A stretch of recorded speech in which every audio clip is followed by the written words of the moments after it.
Namaste and welcome. I'm Anda Prado, owner of Rise Yoga Studio, and I'm here today with Stuart Rice, one of our excellent, wonderful instructors. And I'd like to welcome you to our second edition of Yoga Muse, Graceful Living on and Off the Mat. So today, I wanted to talk a little bit about what yoga is and the whole realm of yoga practices that we have in order to balance our life. A lot of times people think that yoga is just asana, just the physical movement.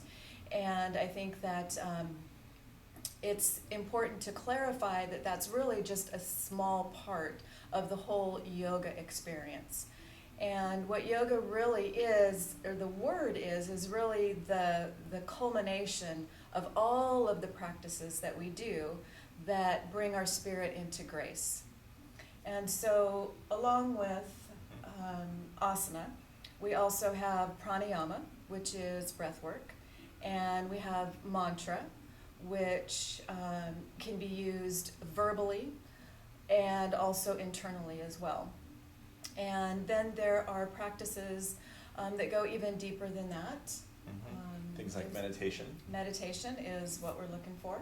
Exactly, and that sort of, and again, those techniques that are really about cultivating the mind, the quality of mind, and ultimately aligning ourselves with that aspect of our internal grace, our internal divinity, that listening, which is so important.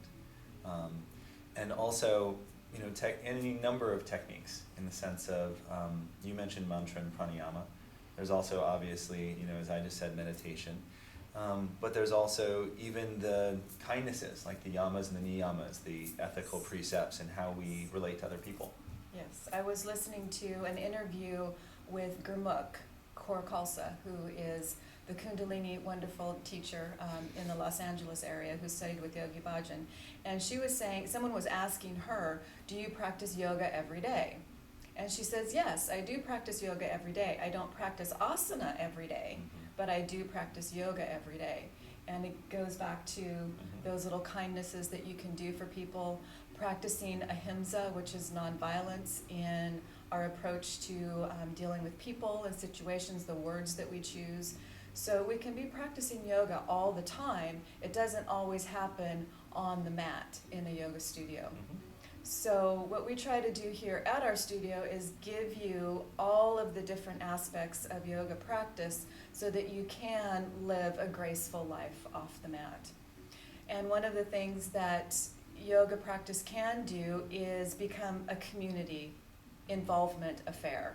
We teach classes at the women's shelter, and we also are hosting a class here that Stuart's teaching, Yoga Trance Dance, that's going to be benefiting Wind Youth Services, which is homeless teenagers here in Sacramento.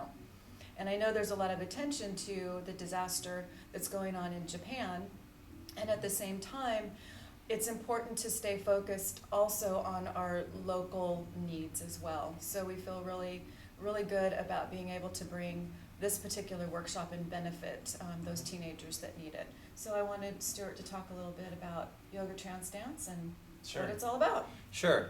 And I think one of the things that's hard about Yoga Trance Dance as an idea for people is it's dance. People get really freaked out about, oh my God, they have the visions of I'm going back to high school and I'm going to be in the corner, right? I'm going to be forced to do something embarrassing as an adult. And it really, though, in truth, it goes back to that idea of community.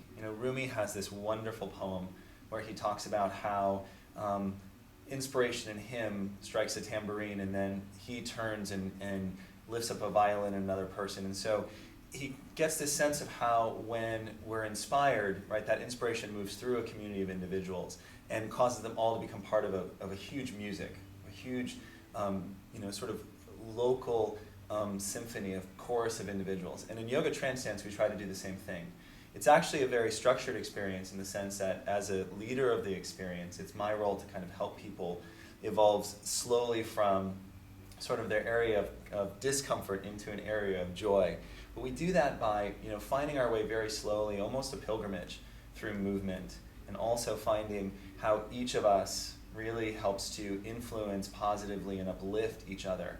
And we take that energy and we extend it outwards to the community, in this case wind. And I think that we're going to be blessed by the visit by some of the kids from WIN as part of the Yes. effort, Yes. which will be great. Yes, Ellen Bell is the director of WIN Youth Services. She's a friend of Stuart's and myself, Mhm. and she's going to be bringing some of the kids with her for the yoga trance dance, which I think is going to be a wonderful thing because it really gives us an opportunity to see who it is that we're helping. Absolutely. So I'm really looking forward to doing that. It'll be great fun. And then as a final note, as some of you know, Stuart is moving to Phoenix, Arizona at the end of March. So please come and enjoy his classes for the rest of this month on Saturdays and Tuesday evenings. And if you could just maybe tell us a little bit about your new adventure in Sure. in Arizona. Sure, it's really a wonderful opportunity. It allows me, as many of you know, I work as a day job in career education, and this opportunity gives me the chance to develop new programs and really take on a role of creativity that I've always sought within that environment, but I've never been able to do full time. So much like hopefully you find my yoga classes to be an expression of creativity and kind of the unification of all these different techniques. This in my career really allows me to do that in a formal education realm, and I'm really excited about it. Obviously, it's very hard to be leaving this community, but the thing that yoga teaches us is to have grace and transformation, and that we carry community with us wherever we go. So I look forward to being an extension of the Rise Yoga community in Phoenix and coming back often to visit. We'll have you back. Thank you. All right. Mwah. Namaste. Namaste.